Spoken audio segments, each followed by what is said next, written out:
ಕಾರ್ಕಳ ಮಹತೋಭಾರ ಶ್ರೀ ಅನಂತ ಪದ್ಮನಾಭ ದೇವಸ್ಥಾನದ ವರ್ಷಂಪ್ರತಿ ನಡೆಯುವ ಜಾತ್ರಾ ಮಹೋತ್ಸವ ಮತ್ತು ದೈವಗಳ ಸಿರಿ ಸಿಂಗಾರದ ನೇಮೋತ್ಸವ ವಿಜೃಂಭಣೆಯಿಂದ ಮಾರ್ಚ್ 23ರಿಂದ ಮೊದಲ್ಗೊಂಡು ಮಾರ್ಚ್ 30ರವರೆಗೆ ನಡೆಯಿತು. ವಿವಿಧ ಧಾರ್ಮಿಕ ವಿಧಿ ವಿಧಾನಗಳು, ಉತ್ಸವ, ಬಲಿ, ಚಂದ್ರಮಂಡಲ ರಥೋತ್ಸವ, ಕಟ್ಟೆ ಪೂಜೆ, ನವಕ ಪ್ರಧಾನ ಹೋಮ, ಕಲಶಾಭಿಷೇಕ ಇತ್ಯಾದಿ ಶ್ರೀ ವೇದಮೂರ್ತಿ ಸುಬ್ರಹ್ಮಣ್ಯ ತಂತ್ರಿಗಳ ನೇತೃತ್ವದಲ್ಲಿ ಜರುಗಿತು. ಶ್ರೀ ವೆಂಕಟೇಶ್ ಚಿಪ್ಲುವಕರ್ ರವರಿಂದ ಸಂಗೀತ, ಭಜನಾ ಕಾರ್ಯಕ್ರಮ ಏರ್ಪಡಿಸಲಾಗಿತ್ತು.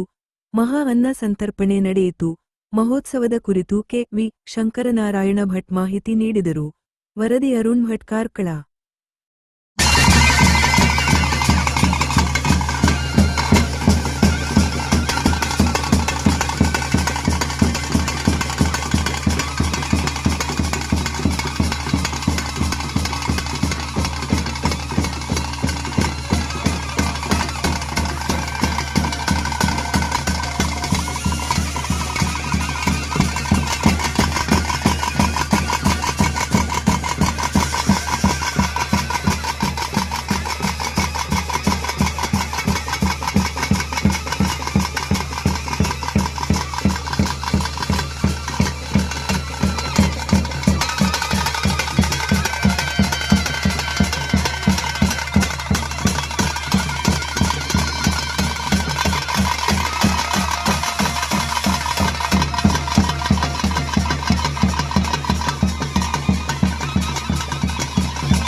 ಶ್ರೀ ಗುರುಭ್ಯೋ ನಮಃ.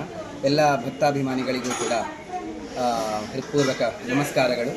ಇವತ್ತು ನಾವು ಕಾರ್ಕಳ ಅನಂತ ಪದ್ಮನಾಭ ದೇವಸ್ಥಾನ ಇತಿಹಾಸ ಪ್ರಸಿದ್ಧವಾಗಿರುವಂಥದ್ದು.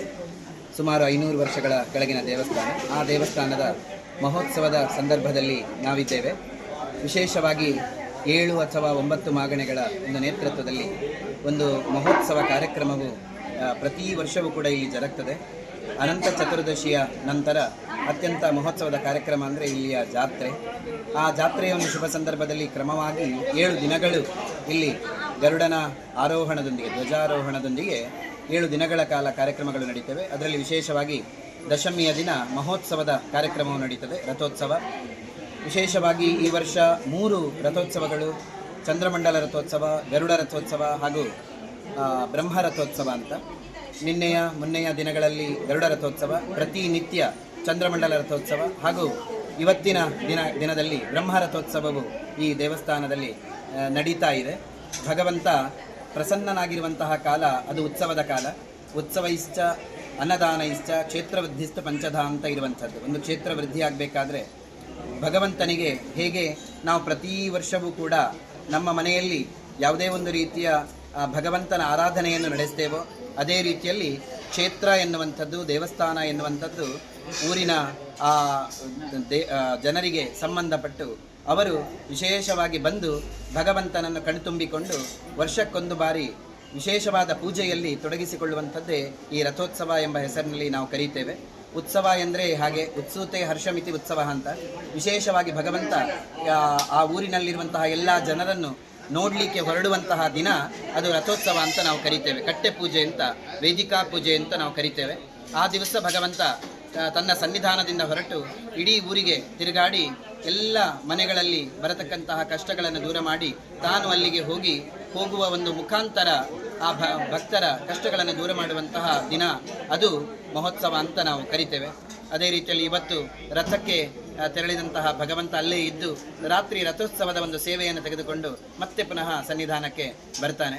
ಮತ್ತೆ ಕೊನೆಯ ದಿನ, ನಾಳೆಯ ದಿನ ದೇವಳದ ಒಂದು ಉಪದೇವತೆಗಳಾದ ಅರ್ಥಾತ್ ಕ್ಷೇತ್ರಪಾಲರಾದಂತಹ ಹುಕ್ಕಿನಂತಾಯ ಹಾಗೂ ಕಲ್ಕುಡ ದೈವಗಳ ಒಂದು ಭೂತಕೋಲವು ಕೂಡ ನಾಳೆಯ ದಿನ ನಡೀಲಿಕ್ಕಿದೆ. ಹೀಗೆ ಅತ್ಯಂತ ವಿಜೃಂಭಣೆಯಿಂದ ಇಡೀ ಊರಿನ ಜನರು ಸೇರಿ ನಡೆಸುವಂತಹ ಈ ರಥೋತ್ಸವ ಭಗವಂತನಾದ ಎಲ್ಲರಿಗೂ ತಿಳಿದಿರುವಂತೆ ಇತಿಹಾಸ ಪ್ರಸಿದ್ಧವಾದಂತಹ ಈ ಕ್ಷೇತ್ರ ಪದ್ಮನಾಭ ಕ್ಷೇತ್ರ. ಕರ್ನಾಟಕದಲ್ಲಿಯೇ ಮಲಗಿರುವಂತಹ ಪದ್ಮನಾಭ ಕ್ಷೇತ್ರ ಇರುವಂಥದ್ದು ಈ ಕಾರ್ಕಳದಲ್ಲಿ. ಉಳಿದ ಕಡೆ ನಿಂತಿರುವ ಹಾಗೂ ಕುಳಿತಿರುವಂತಹ ಪದ್ಮನಾಭನನ್ನು ನಾವು ಕಂಡ್ರೆ ಇಲ್ಲಿ ವಿಶೇಷವಾಗಿ ಮಲಗಿರುವ ಪದ್ಮನಾಭನನ್ನು ನಾವು ಕಾಣ್ತೇವೆ. ಅದೇ ರೀತಿಯಲ್ಲಿ ಎಲ್ಲ ಕಡೆ ತಿರುವನಂತಪುರ ಹಾಗೂ ತಿರುವಟ್ಟಾರು ಕ್ಷೇತ್ರಗಳಲ್ಲಿ ಪದ್ಮನಾಭ ಇದ್ದರೂ ಕೂಡ ಶಂಖ ಚಕ್ರ ಗದಾ ಪದ್ಮಗಳ ಧಾರಣೆ ಮಾಡಿಕೊಂಡಿರುವಂತಹ ಪದ್ಮನಾಭನನ್ನು ಕಾಣುತ್ತೇವೆ. ಆದರೆ ಈ ಸಾನ್ನಿಧ್ಯದಲ್ಲಿ, ಈ ಕ್ಷೇತ್ರದಲ್ಲಿ ವಿಶೇಷವಾಗಿ ಪದ್ಮ ಚಕ್ರ ಗದಾ ಶಂಖಗಳನ್ನು ಧಾರಣೆ ಮಾಡಿಕೊಂಡಿರುವಂತಹ ಅತ್ಯಂತ ಅಪೂರ್ವವಾದಂತಹ ಆ ಪದ್ಮನಾಭನ ಒಂದು ಸನ್ನಿಧಾನದಲ್ಲಿ ನಾವು ಈ ಸಂದರ್ಭದಲ್ಲಿ ಇದ್ದೇವೆ. ಆ ಪದ್ಮನಾಭನ ಅನುಗ್ರಹ, ಪದ್ಮನಾಭ, ದಾಮೋದರ, ಸಂಕರ್ಷಣ, ವಾಸುದೇವ ಅಂತ ಮೂರ್ತಿಯಾಗಿ ಚತುರೂಪನಾಗಿ ಚತುರ್ವಿಂಶತಿ ಮೂರ್ತಿಗಳಲ್ಲಿ ನಡುವಿನ 4 ರೂಪಗಳನ್ನು ನಾವು ಈ ಕ್ಷೇತ್ರದಲ್ಲಿ ಕಾಣುತ್ತೇವೆ. ವಿಶೇಷವಾಗಿ ಈ ಉತ್ಸವದ ಸಂದರ್ಭದಲ್ಲಿ ಆ ಭಗವಂತ ಎಲ್ಲರಿಗೂ ಕೂಡ ಒಳ್ಳೆಯದನ್ನು ಮಾಡಲಿ, ಶುಭವನ್ನುಂಟು ಮಾಡಲಿ. ಭಗವಂತನ ಅನುಗ್ರಹದಿಂದ ಎಲ್ಲರಲ್ಲಿ ಭಗವದ್ಭಕ್ತಿ ಜಾಗೃತವಾಗಿ ಕ್ಷೇತ್ರಕ್ಕೆ ಬರತಕ್ಕಂತಹ ಯಾವುದೇ ರೀತಿಯ ಅಥವಾ ಊರಿಗೆ ಬರತಕ್ಕಂತಹ ಯಾವುದೇ ರೀತಿಯ ಕ್ಷೋಭೆಗಳಿರಲಿ, ದುರಿತಗಳಿರಲಿ, ಅದನ್ನೆಲ್ಲವನ್ನು ನಿವಾರಣೆ ಮಾಡಿ ಎಲ್ಲರಿಗೂ ಕೂಡ ಸಜ್ಞಾನವನ್ನು ಆ ಭಗವಂತ ನೀಡಿ ಒಳ್ಳೆಯ ರೀತಿಯಲ್ಲಿ ಈ ಕ್ಷೇತ್ರ ಬೆಳಗುವಂತಹ ರೀತಿಯಲ್ಲಿ ಪದ್ಮನಾಭನ ಅನುಗ್ರಹ ಎಲ್ಲ ಭಗವದ್ಭಕ್ತರಿಗೆ ಆಗಲಿ ಅಂತ ಹೇಳಿ ಈ ಸಂದರ್ಭದಲ್ಲಿ ಪ್ರಾರ್ಥಿಸಿಕೊಳ್ಳುತ್ತಾ ಶ್ರೀಕೃಷ್ಣ ಅರ್ಪಣಮಸ್ತು. ಸರ್ವಗುಣ ಸಂಪೂರ್ಣ ಸರ್ವದೋಷ ವಿವರ್ಜಿತ ಪ್ರಿಯತಾಂ ಪ್ರೀತ ಏವಾಲಂ ವಿಷ್ಣುರ್ಮೇ ಪರಮಸುಹೃತ್. ಶ್ರೀಕೃಷ್ಣಾಯ ನಮಃ.